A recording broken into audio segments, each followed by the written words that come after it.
hard part is getting in. Once you're in, everybody wants to see you succeed. Yes. And it's not just words, like that has happened, so, you know, sometimes you hear stories about like, you know, the run around with tenure and what's it gonna take, and everybody is being as explicit as possible as far as like, are you on track, and checking in, like how are you doing? You know, what are your plans for the next couple months, next year, so. But in terms of labor breakdown, it is about, you know, the about 40-40-20 as far as service.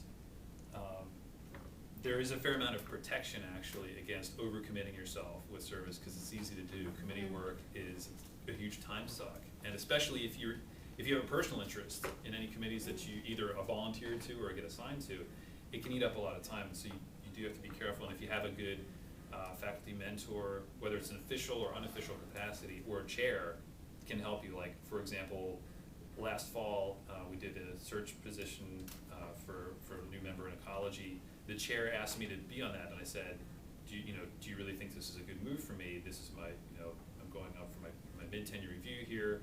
And she said, yeah, it's going to be a lot of work, but I want your opinion on this, because this is, I do molecular ecology stuff. So that was it was an honor for me that she said, yeah, it is going to be a lot of work for you, but I want you on this. So sometimes you can't say no. Other times you should ask if you can say. Because I said, is this something I should say no to? Like, are you testing me? She said, I want you to do this. So, but anyway, so with a good chair or honest colleagues in there, they can hopefully help you steer clear.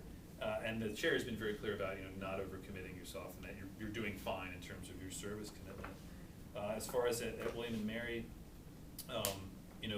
service on search certainly, also masters and PhD committees, so serving on those, and freshman advising. All these things count, and as well as any of the other committees that you're going to see, like undergraduate curriculum committee, the graduate committee, and so forth. So service for me hasn't been too bad. It's actually been quite interesting, and it is very eye-opening being on the other side, having been on my first real search committee for a new faculty position, thinking, yeah, people are thinking about me in the same terms not too long ago. I'd be like, they looked at that. Yeah. They notice everything. So everything. All those little things you're putting together for your portfolio and your statements of research, and it matters. Somebody will look at that. So for teaching, because teaching and research are both, you're expected to do well in them, I would say that those expectations are realistic in that I'm required to do essentially one classroom course with lab and one seminar course per year, right? So basically one semester it's the seminar lab, the other semester the lecture lab, and the other semester it's the seminar course. The lecture, my course is capped at like 60, so it's not huge.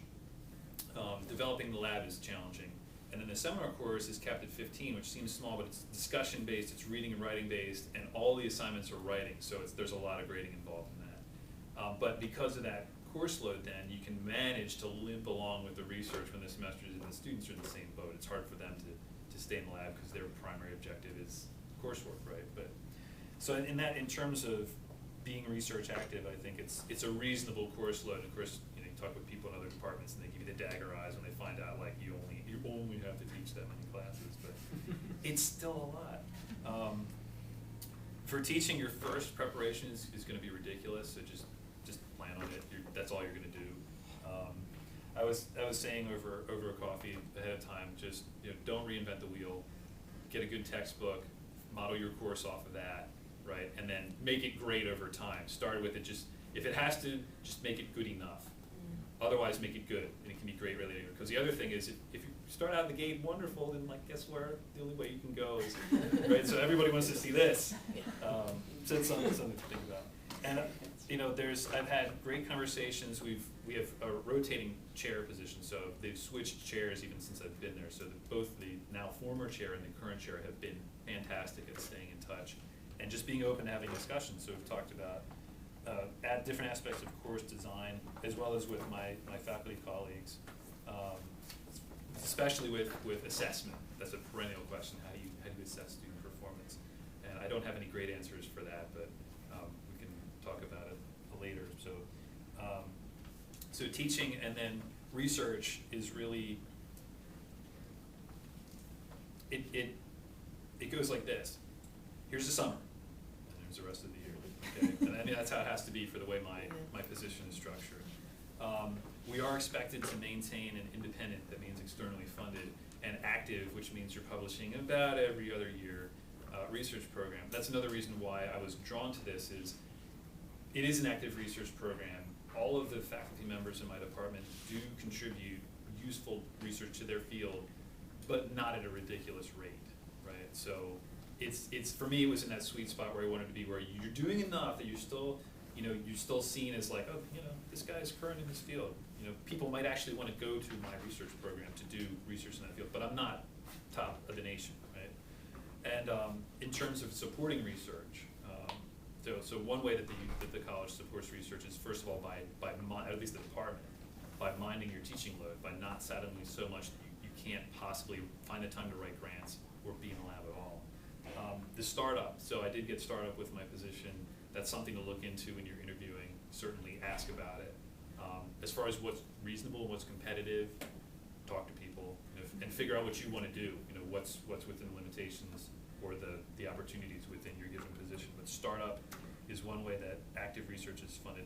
There's a lot of internal grants that the college makes available, both to faculty as well as to particularly undergraduate researchers, because I have all undergraduates right now, and I have since the beginning.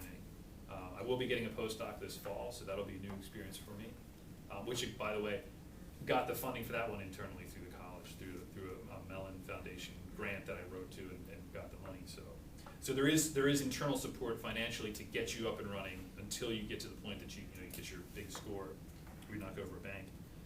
There's a grants office, which is a fantastic, when you're interviewing, ask about this. Is there a grants office that will help you do the submission? These people are wonderful, and regardless of whether you get the grant or not, you should get them chocolates, flowers, anything, just make sure they're taken care of. Just the internal culture for the college, let alone the department, is supportive of an active research program. The students are beating down my door. I mean, I had one student who just graduated with honors and presented her work at ASM, American Society for Microbiology. It's a national organization in my field. Started with me as a sophomore, emailed me when I was still finishing up my postdoc. I want to work in your lab. Well, I don't have a lab yet, but I'll let you know when I get there. So not every school is like this. I understand that. It's a great, I'm counting my blessings. The hard thing for me has been learning how to say no and how to say it nicely and when to say no, and that's a separate issue. But there is an existing culture that these undergrads will they'll find you. So, and then the facilities. There's a lot of good sharing between faculty who have, like, for example, a particular type of microscope that's theirs, right? But they'll let you use it provided you don't break it. And then core facilities that all of the faculty have use for. So for those of you that are getting close and looking at positions, always something to ask about: what facilities are available? What are the costs? Are they free for people who are in the department? Is it a nominal cost? Is it per sample cost? And some of you guys, this might not matter for. Maybe library facilities or online resources would be a better question to ask as far as what we have access to in terms of maintaining research and getting it going. So for me, summers are a busy time with research. They're a fun time. We're in there very intensively, and it's a great group of students.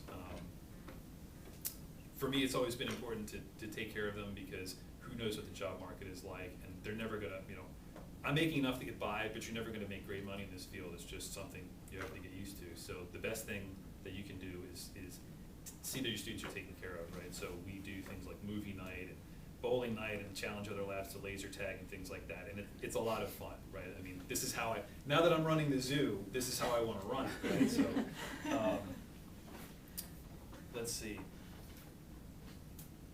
So in terms of tenure, making a tenure decision, it breaks down along those lines. Your teaching, your research, and your service. Service is, in my book, fairly easy. In fact, you have to be careful that you're not doing too much. Teaching, teach their own. Whether you like it or not, for us, student evaluations still carry the most weight, and it's hard to get away from that. But they're looking at the aggregate data. So you can survive. And you're never gonna please everybody. There's always gonna be, you're like, yes, I nailed the semester, and these 2 students are just like, I hated this guy, I don't know what he's talking about, just shut up, maybe learn something. And it hurts, right? And that's another thing you have to learn how to deal with. But those 2 nasty ones, I mean, there are real human beings in the department who are looking at this and saying, these kids, whatever. Everybody else thought it was great, so that's what it'll be like.